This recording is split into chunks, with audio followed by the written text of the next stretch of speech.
The silence on the bridge of Velton Prime Station stretched like a cold knife. Communications Officer Kira stared at her console, her blue fingers trembling as strange symbols crawled across the screen.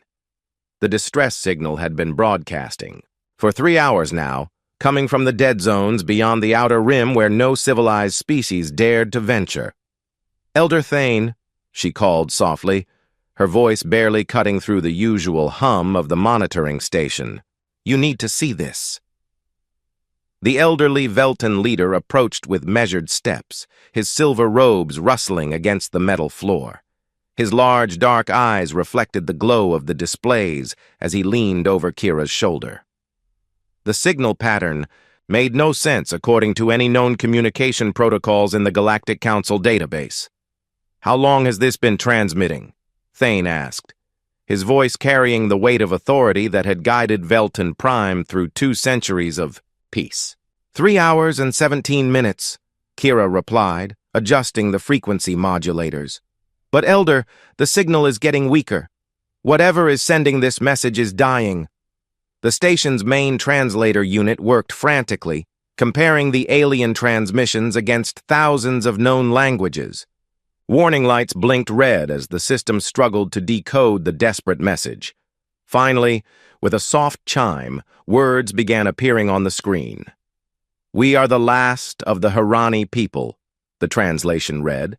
"Our worlds burn, our children scream in the darkness. The Nexar Empire shows no mercy. They came from the void with ships like metal storms, and now nothing remains but ash and sorrow." Thane's breath caught in his throat. The Harani had been a peaceful trading civilization, known throughout the galaxy for their beautiful crystal sculptures and gentle nature. If they were truly gone, it meant the Nexar Empire had expanded far beyond their usual hunting grounds. "There's more," Kira whispered, her fingers dancing across the controls as more text appeared.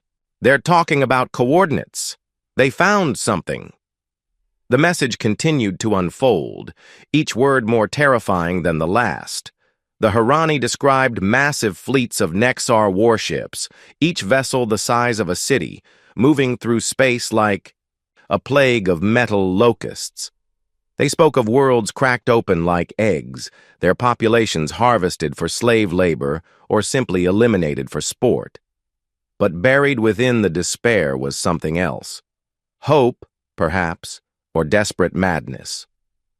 "In our final days, we discovered ancient records," the message read. "Deep in the galactic archives, we found mention of a world so hostile that no thinking species could survive there. A death world where the very air burns and the ground shakes with endless fury.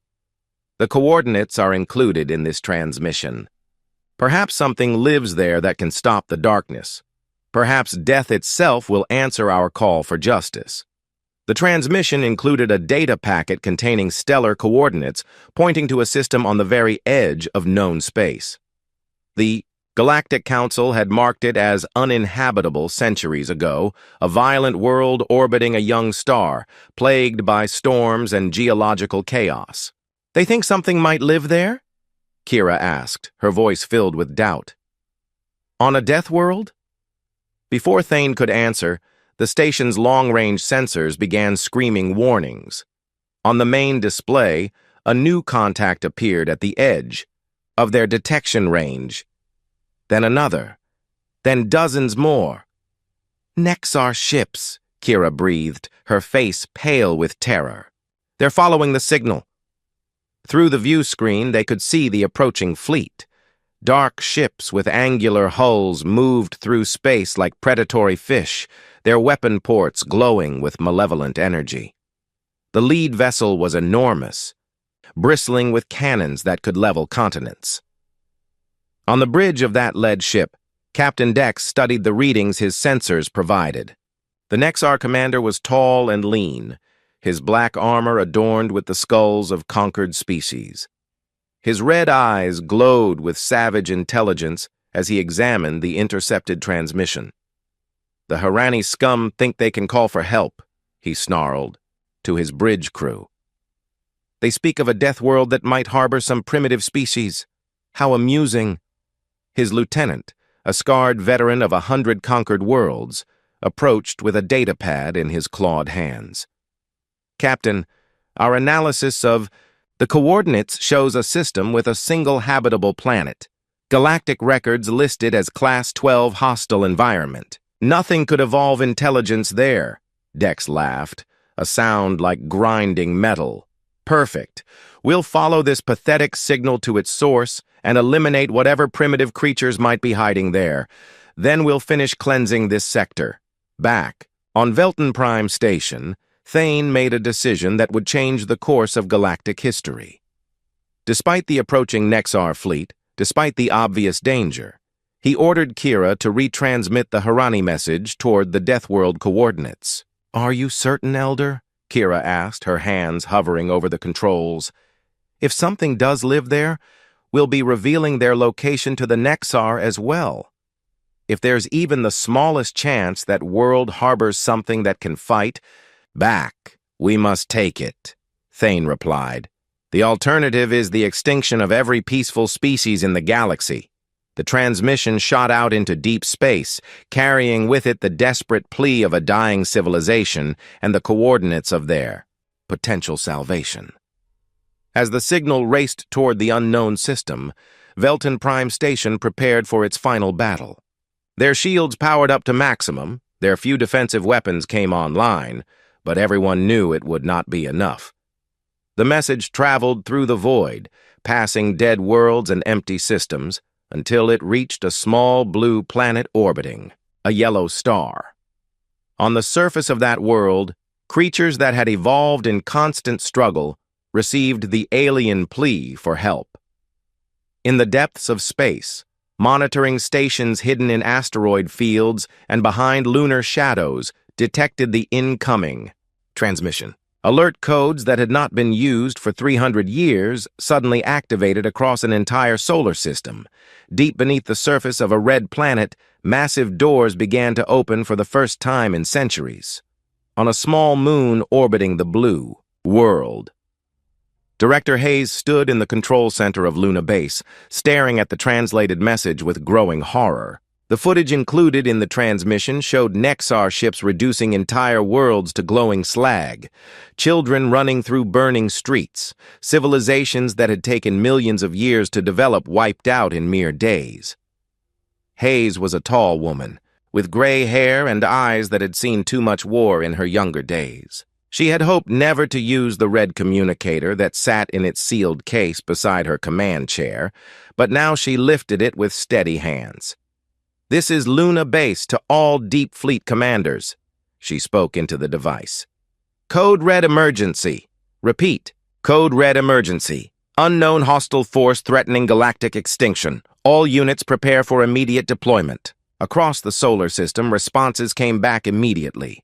From Mars Command, from the belt stations, from the hidden bases in the outer planets. The sleeping giant was waking up, and its response would be swift and terrible. The Nexar Empire had made a critical error. They had threatened not just another species, but the entire galaxy. And in doing so, they had awakened something that had been waiting patiently in the dark for exactly this moment. The hunt was about to begin. The response came faster than anyone in the galaxy could have imagined. Within 6 hours of receiving the Harani distress call, every hidden facility in the solar system roared to life with activity that had not been seen for 3 centuries. Deep, beneath the red sands of Mars, colossal blast doors that had been sealed since the last Great War began their slow, grinding ascent. The sound echoed through underground chambers vast enough to hold entire cities. Inside those chambers, ships waited in perfect condition, their hulls gleaming under harsh white lights. These were not the crude vessels that galactic species used for trade and exploration. These were instruments of war, built by a species that understood violence in ways the peaceful galaxy had forgotten. Admiral Kane stood on the bridge of the dreadnought Vengeance, watching through the main screen as his ship rose from its underground berth. Kane was a man built for war, tall and broad-shouldered, with silver hair and scars that told stories of battles fought in the dark between stars. His uniform bore no decorations or medals, because humanity had learned long ago that true warriors needed no such displays. "Admiral," came the voice of his communications officer, Lieutenant Bell. "All fleet commanders are reporting ready status. Mars Command shows 200 heavy cruisers launching. Belt Command has activated all mining. Platforms, they're armed and ready for combat operations. Jupiter Base is releasing the deep strike squadrons." Kane nodded slowly, his gray eyes fixed on the tactical display that showed the entire solar system coming alive with military activity. Red dots marked the positions of ships and stations that the rest of the galaxy believed did not exist. For 400 years, humanity had maintained the fiction that they were a young, primitive species just beginning to explore space. The truth was far different. "What's our total available fleet strength?" Kane asked, though he already knew the answer. 15,000 combat vessels of all classes," Bell replied. "Another 30,000 support ships, medical frigates, supply transports, and mobile repair stations. All deep space reconnaissance units are reporting in. Admiral, we have eyes on Nexar fleet movements throughout the entire outer rim. General..." Nova appeared on the main communication screen, her image transmitted from Mars Command Center. Nova was younger than Kane, but carried herself with the same deadly confidence. Behind her, the command center buzzed with activity as hundreds of technicians coordinated the largest military mobilization in human history. "Kane," she said without preamble, "our long-range scouts report the Nexar Empire has at least 3 million ships in their main battle fleet. Their individual vessels are larger than ours, but slower," Kane replied. "And they fight like barbarians, strength without strategy, size without speed." Professor Blake joined the conversation from his laboratory deep within Luna Base. Blake was the architect of human military doctrine, a thin man with wild hair and eyes that saw patterns where others saw chaos. He had spent decades studying galactic warfare, learning the weaknesses of every known combat doctrine. "The psychological impact will be our greatest weapon," Blake said, his voice crackling through the communicator. "For 3 centuries, the galaxy has seen humans as harmless traders and explorers. We've been among them, learning their languages, mapping their worlds, understanding their fears. They have no idea what we really are." Kane allowed himself a cold smile. The galaxy knew. Humans as the friendly species that sold them exotic foods and beautiful artwork. They had no knowledge of the military academies hidden on every human world, the combat training that every human child received from birth, the weapons research that had continued even during the longest peace. Humanity had learned the most important lesson in galactic history. Appear weak when you are strong, and prepare for war even in times of peace. "Admiral," Bell reported, "we're receiving real-time intelligence from our embedded operatives throughout Council space. The Nexar fleet is moving toward the core worlds. They're not even trying to hide their numbers anymore." On his secondary screen, Kane watched the intelligence reports flow in. Humans who had lived among alien species for generations, posing as merchants and diplomats, now revealed their true purpose. They had been watching, listening, and reporting back on everything from military capabilities to cultural weaknesses.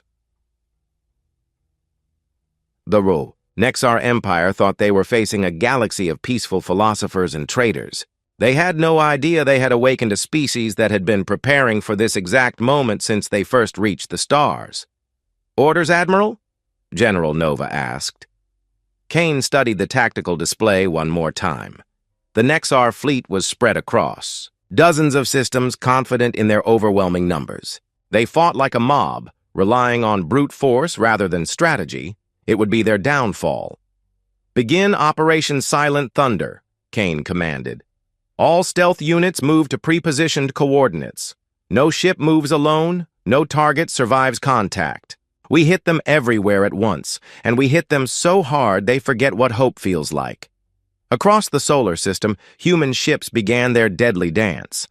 Unlike the massive, lumbering vessels of other species, human warships were built for speed and precision. They could appear from hyperspace, deliver devastating attacks, and vanish before their enemies could respond.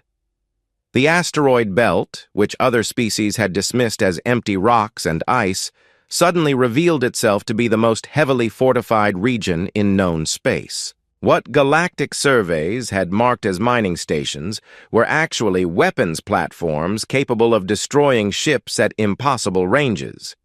Captain Storm took his destroyer Retribution out of Earth orbit, leading a squadron of 12 identical vessels toward their first target.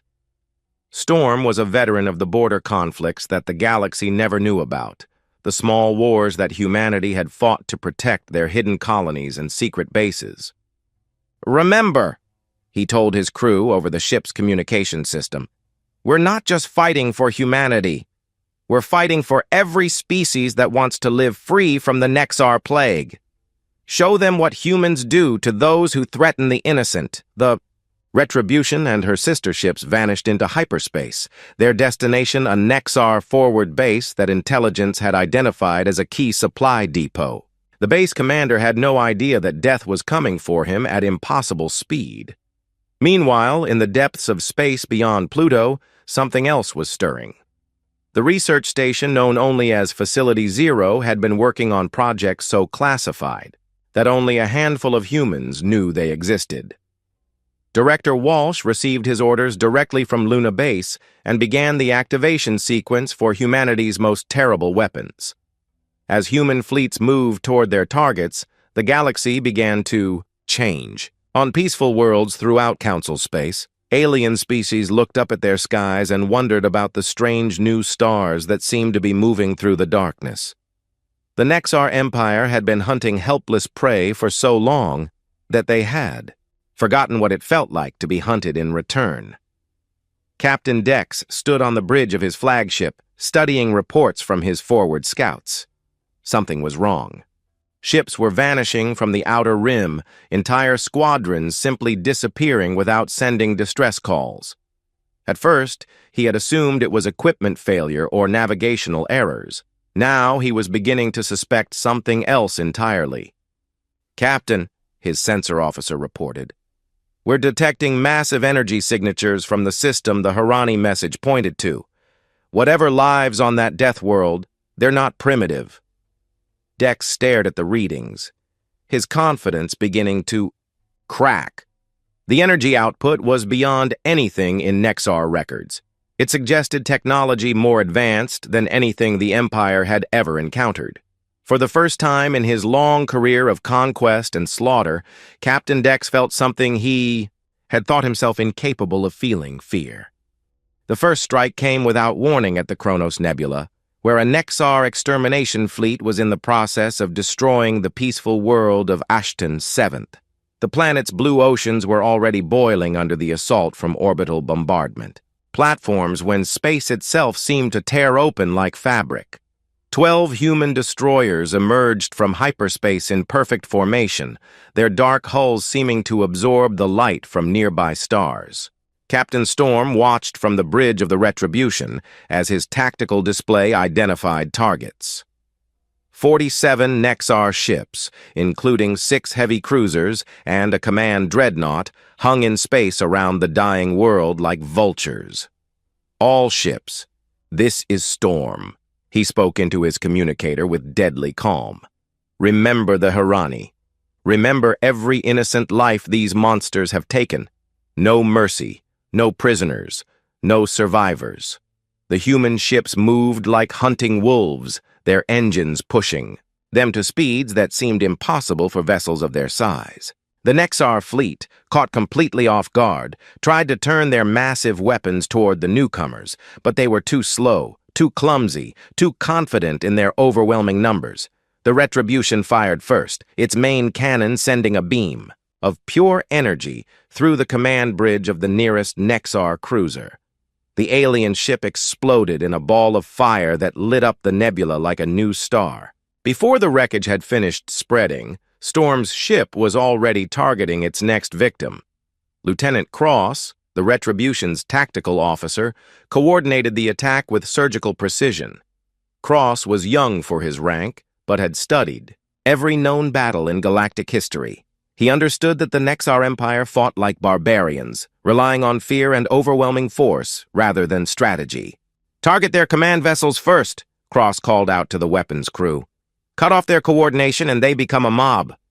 The human destroyers danced through space between the larger Nexar ships, their superior speed and maneuverability, allowing them to stay ahead of the enemy's slow-turning weapons. Each human vessel carried enough firepower to crack a moon, concentrated into weapon systems that could punch through any known armor. Commander Vex, leader of the Nexar fleet, watched in growing horror as his ships died around him.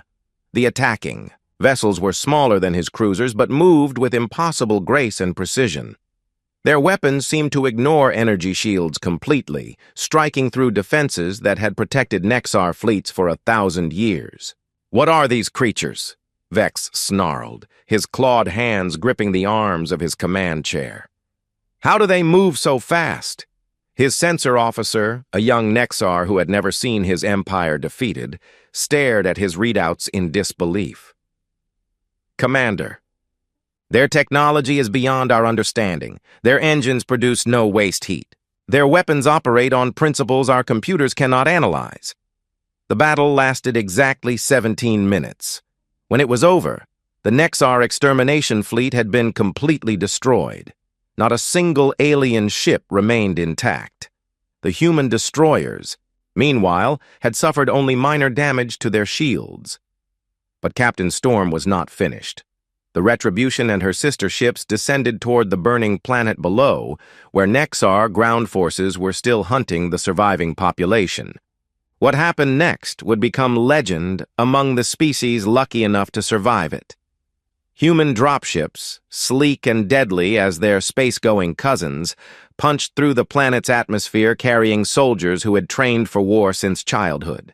These were not the explorers and merchants that the galaxy knew. These were warriors bred on a world where everything tried to kill them, hardened by an environment that made other planets seem like peaceful gardens.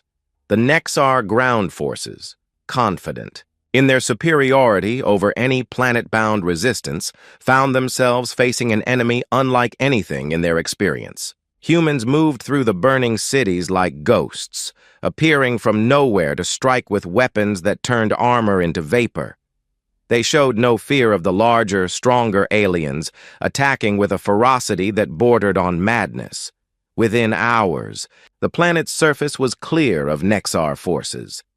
The surviving population of Ashton's 7th, mostly elderly civilians and children who had hidden in deep shelters, emerged to find their world liberated by creatures they had never seen before. The humans did not stay to accept gratitude or claim territory. They loaded their ships with rescued civilians and departed as quickly as they had arrived, leaving behind only the wreckage of their enemies and whispered stories of saviors who fought like demons. News of the battle spread through the galaxy, faster than light. Species that had cowered in fear of the Nexar Empire suddenly dared to hope. Ancient communication networks carried the impossible story. Someone had not only stood up to the Nexar, but had defeated them completely. On the bridge of his flagship deep in Nexar space, Supreme Commander Caney received the reports with growing rage and fear. Caney was the architect of the Empire's expansion, a veteran of 10,000 battles who had never known defeat. His scarred face, marked by ritual scars from each world he had conquered, twisted into a snarl of fury. "Impossible!" he growled, his voice echoing through the command center. "No species in this galaxy has the technology or the courage to challenge us." His intelligence officer, a nervous creature with too many eyes, approached with trembling limbs. "Supreme Commander, we have additional reports. Similar attacks have occurred at 12 different locations. In each case, our fleets were completely destroyed by unknown vessels." Caney studied the tactical displays showing the locations of the attacks. They formed a pattern around Nexar territory, as if someone was deliberately cutting off their supply lines and forward bases. Whoever was responsible had clearly studied Nexar's strategy and identified their weaknesses. "What do we know about these attackers?" Caney demanded. "Very little, Supreme Commander. Survivors describe small, fast ships with advanced weapons. The attacking forces seem to coordinate perfectly, as if controlled by a single mind. They take no prisoners and leave no witnesses except for the civilian populations they rescue." For the first time in his long career of conquest, Supreme Commander Caney felt a chill of uncertainty. The Nexar Empire had built its power on the fear of inferior species. Their strategy depended on overwhelming weaker civilizations before.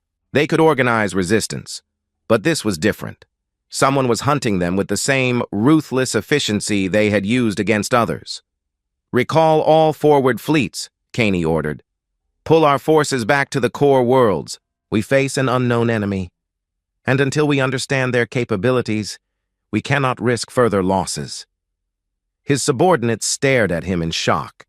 The Supreme Commander had never ordered a retreat in his entire career. The very concept was alien to Nexar thinking. But Caney was beginning to understand that they faced something beyond their experience. The attacks were too coordinated, too precise, too devastating to be the work of any species they had encountered before. In the depths of space, Admiral Kane received reports of the successful strikes with grim satisfaction. The first phase of the human response was complete. The Nexar Empire was retreating, pulling their forces back to defend their home territories. It was exactly what he had hoped they would do. "Begin Phase 2, Kane ordered. "All deep reconnaissance units, commence infiltration operations. I want to know the location of every Nexar ship, every base, every supply depot. When we hit them again, we hit them everywhere at once." The hunt was just beginning, and the Nexar Empire was about to learn what it meant to be prey.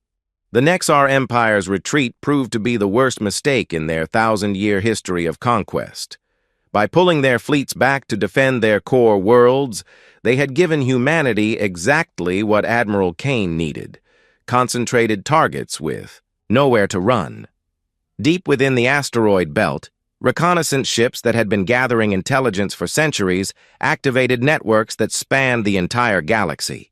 Every Nexar base, every supply depot, every hidden shipyard had been mapped and cataloged by human operatives who had spent lifetimes posing as harmless traders and explorers. Commander Steele stood in the launch bay of the assault transport Thunderstrike, addressing the soldiers who would spearhead humanity's ground offensive. Steele was a veteran of conflicts that the galaxy had never known about, wars fought in the dark spaces between stars where humanity had been testing its military doctrine against hostile species for 300 years. "Today we take the war to the heart of the Nexar Empire," Steele announced to his troops. "These creatures have spent centuries believing they were the apex predators of the galaxy. They're about to learn what real predators look like." The soldiers before him were unlike anything the peaceful species of the Galactic Council could have imagined. Each warrior had been born and raised on humanity's Deathworld, shaped by an environment so hostile that simply surviving to adulthood made them superior to the elite forces of any other species. They carried weapons that could punch through tank armor and wore powered suits that multiplied their already formidable strength. On the bridge of the experimental dreadnought Apocalypse, Dr. Rivers made final preparations for the deployment of humanity's most terrible weapon. Rivers was a physicist who had spent decades perfecting the science of planetary destruction, turning the raw fury of stellar cores into instruments of war. "Planet-cracking torpedo loaded and ready," she reported to Admiral Kane over the secure communication channel. "Target confirmed as Grimhold, the Nexar Empire's primary fortress world." Kane studied the tactical display showing the Nexar core systems. Intelligence reports indicated that Supreme Commander Caney had concentrated over half his remaining fleet around Grimhold, believing the massive fortifications and orbital defense platforms made it impregnable. "Dr. Rivers," Kane said quietly, "when you fire that weapon, you'll be ending the lives of billions of Nexar civilians along with their military forces. Are you prepared for that responsibility? Rivers was silent for a long moment, her fingers hovering over the firing controls. Then she spoke, her voice steady and cold. Admiral, I've seen the footage from the worlds they destroyed. I've read the reports from their extermination camps. Every Nexar civilian had the choice to oppose their empire's actions. They chose to benefit from genocide instead. Understood, Kane replied. Fire when ready. The attack began simultaneously across 50 different systems, human strike forces, moving with coordination that seemed impossible across such vast distances, hit every major Nexar stronghold at the same moment. The Empire's defenders, expecting attacks to come one at a time, found themselves overwhelmed by the sheer scope of the assault. On Grimhold, Supreme Commander Caney watched from his command bunker as human dropships punched through his orbital defenses like they were made of paper. The fortress world's massive gun batteries, capable of destroying starships, found themselves unable to track the fast-moving human vessels. How are they moving so fast? Caney snarled at his sensor operators. No ship that size should be able to achieve those speeds. Unknown, Supreme Commander, came the terrified reply. Their technology appears to operate on principles we don't understand. The first human soldiers to reach Grimhold's surface moved through the fortress city like a force of nature. Commander Steele led the assault on the primary command center, his troops advancing through defensive positions that had been designed to stop armies. The Nexar defenders, despite their larger size and superior numbers, found themselves outfought at every turn. Steele's soldiers used tactics that the Nexar military had never encountered. They fought in small units that appeared from nowhere, struck with devastating precision, and vanished before the enemy could respond. Their weapons seemed to ignore cover and armor, while their own protection absorbed energy blasts that should have been fatal. These aren't soldiers, one dying Nexar officer gasped to his commander.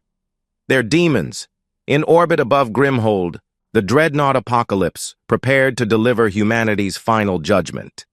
Dr. Rivers watched as her calculations confirmed the planet's geological structure and gravitational field. The planet-cracking torpedo would penetrate to the world's core and destabilize the fusion reactions that kept the planet stable. Target locked, she announced, firing in 3, 2, 1. The torpedo launched from the Apocalypse's main cannon, accelerating to near-light speed as it plunged toward Grimhold's surface. It struck the planet with the force of a collapsing star, burrowing through miles of rock and metal to reach the molten core. For a moment, nothing seemed to happen.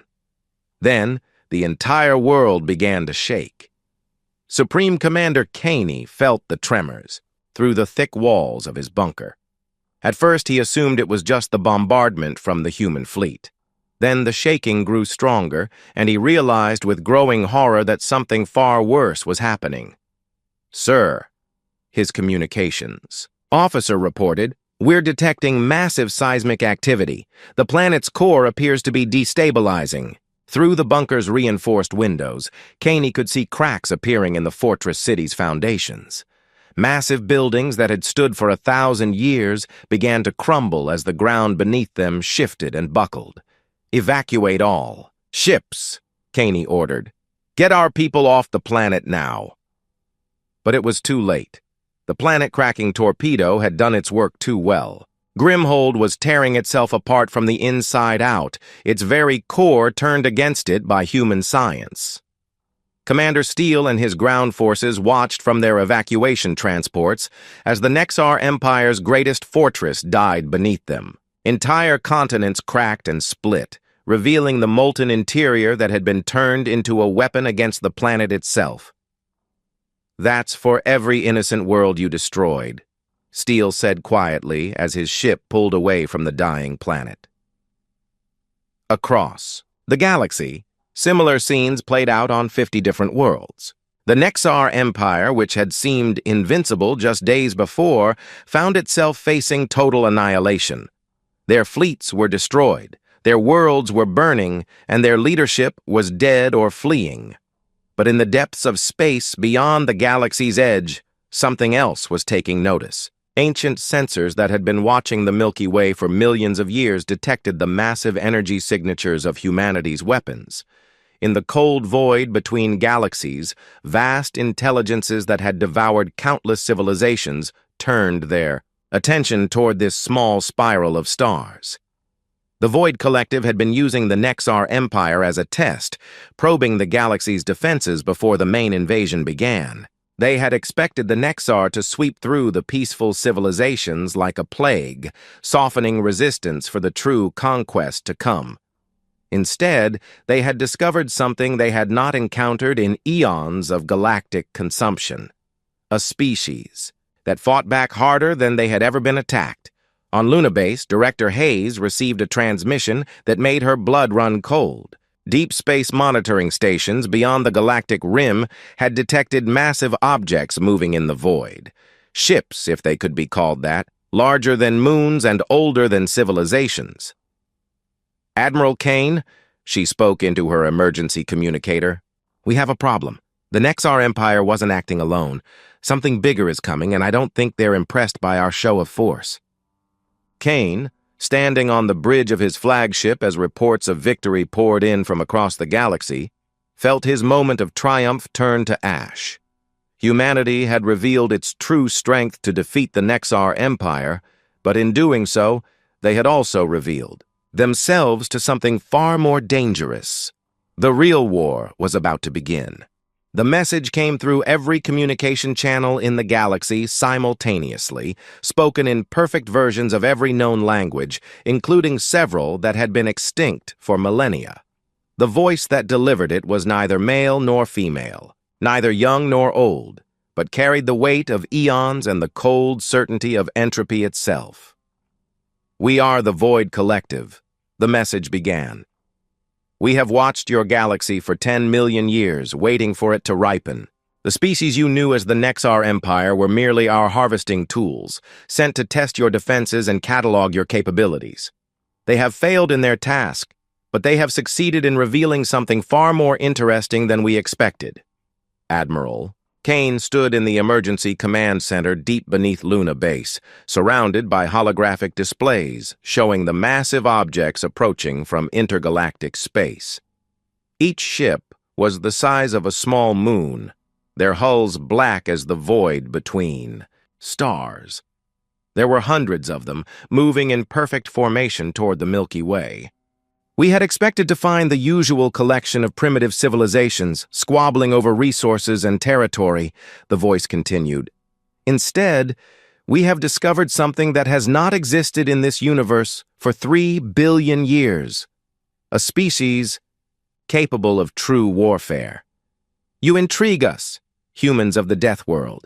We look forward to testing your capabilities personally." The transmission ended, leaving behind a silence that seemed to stretch across the entire galaxy.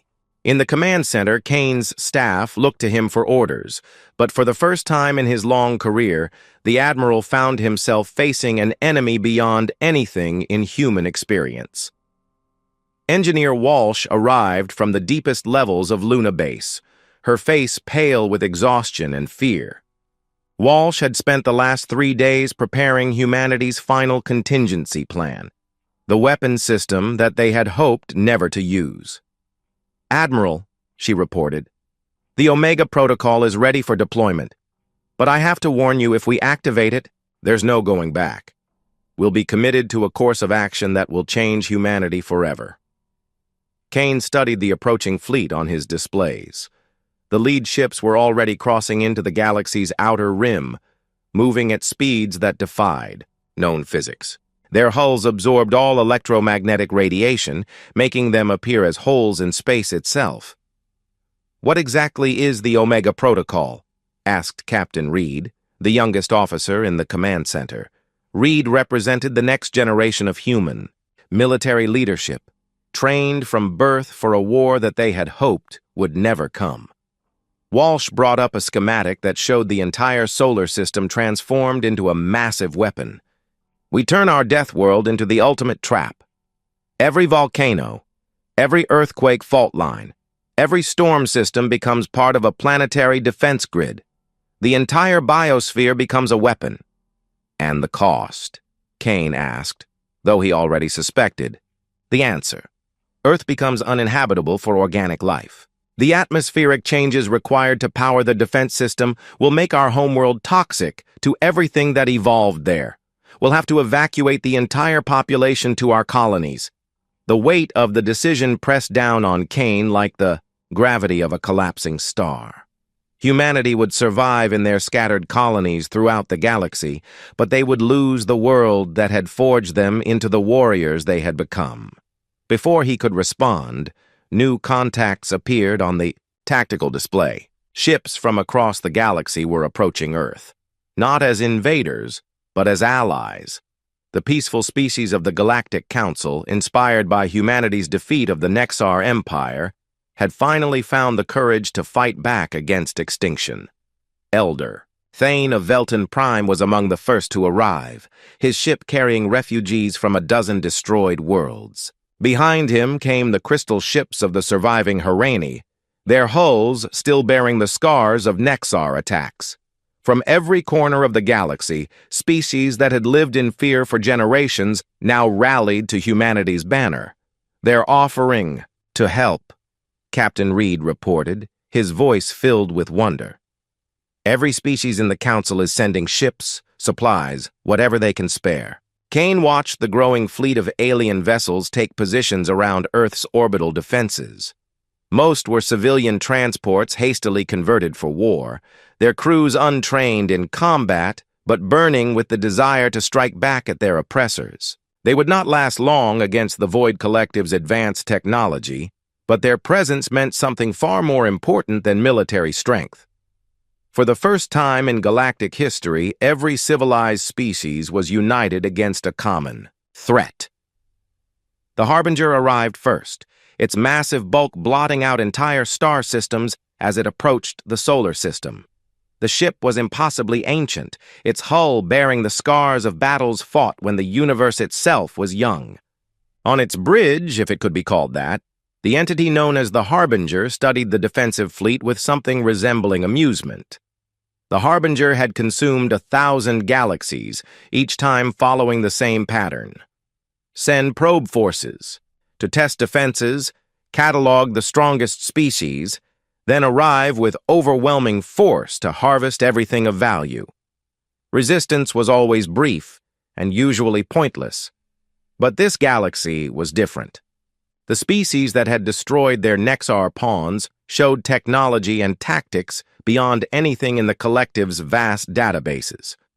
More intriguingly, they had managed to unite the scattered civilizations under a single banner. Fascinating, the Harbinger communicated to its fellow entities. They actually believe they can fight us. The battle began at the edge of the solar system, where humanity's early warning stations detected the void ships dropping out of hyperspace. The alien vessels moved like living things, their hulls shifting and changing as they adapted to different combat situations. Captain Storm, now commanding a full battle group aboard the heavy cruiser Defiance, led the first wave of defenders. His ships had been upgraded with technology reverse-engineered from captured Nexar vessels, but even he could see that they were hopelessly outmatched. "All ships, this is Storm," he broadcast to the combined fleet. "We're not here to win. We're here to buy time for the Omega Protocol. Make every shot count, and make them pay for every light year."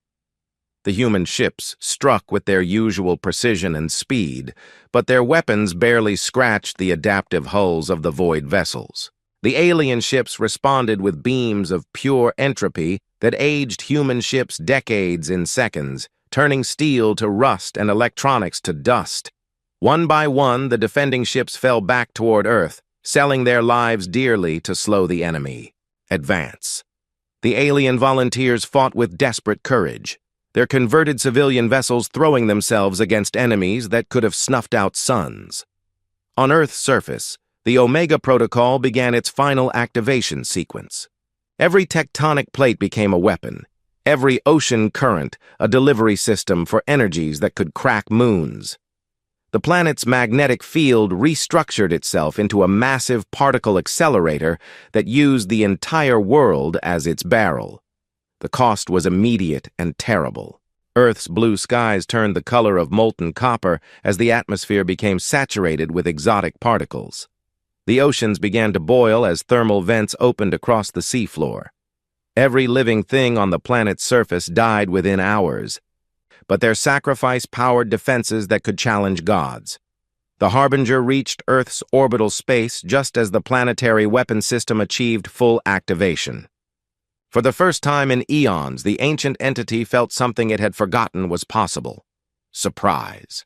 The Deathworld erupted like a star going supernova, but instead of destroying itself, it channeled its fury into beams of concentrated destruction that reached across interplanetary space. The Harbinger's adaptive hull, which had survived the death of galaxies, began to buckle under forces that rewrote the fundamental laws of physics. Impossible, the entity transmitted to its companions. No organic species should be capable of this level of destruction. Admiral Kane watched from the bridge of his flagship as Earth's sacrifice tore through the void fleet like a blade through silk. Ship after ship vanished in flares of light that briefly outshone the sun. But he knew it would not be enough. For every void vessel destroyed, 2 more emerged from hyperspace to take its place. The real victory was not in the destruction they caused, but in the message they sent. Across the galaxy, other species watched as humanity turned their own homeworld into a weapon rather than submit to conquest. The sight of Earth's transformation, terrible as it was, inspired resistance movements on 1,000 worlds. The Harbinger, its hull cracked and bleeding energy into space, made a decision that surprised even its fellow entities. Instead of pressing the attack, it ordered a full retreat to the edge of the galaxy. This species is too dangerous to be allowed to develop further, it communicated to the collective. We will return with the full might of our kind. But first, we must study them more carefully. As the Void Fleet withdrew, Kane stood among the ruins of his command center and surveyed what remained of human civilization. Earth was gone, transformed into a weapon that could never again support life. Billions of humans had died in the evacuation, and their colonies were scattered across hostile space. But they had won something more valuable than victory. They had shown the galaxy that resistance was possible, that even the most ancient evils could be fought and driven back. Captain Reed approached Kane with a communication from the surviving colony worlds. Admiral, we're receiving messages from across the galaxy. Every species is asking the same question. Will humanity lead them in the fight against the Void Collective? Kane looked out through the shattered viewports at the alien fleet still orbiting where Earth had once been. Ships from 100 different worlds. Their crews united by the example of human sacrifice and determination. Yes, he said quietly. We'll lead them. We'll teach them to fight like humans, to never surrender, to turn even defeat into victory. And when the Void Collective returns, they'll find not one Deathworld waiting for them, but an entire galaxy full of species willing to die rather than submit. The war was far from over. The Harbinger and its kind would return with forces beyond imagination, seeking to eliminate the threat that humanity represented. But they would find a galaxy transformed, filled with species that had learned the most important lesson in the universe. Sometimes the only way to preserve life is to be willing to sacrifice everything for it. Humanity had lost their homeworld, but gained something far more precious. They had become the guardians of an entire galaxy, the shepherds of species that had forgotten how to fight for their freedom. The Deathworld was gone, but its children would carry its legacy to the stars.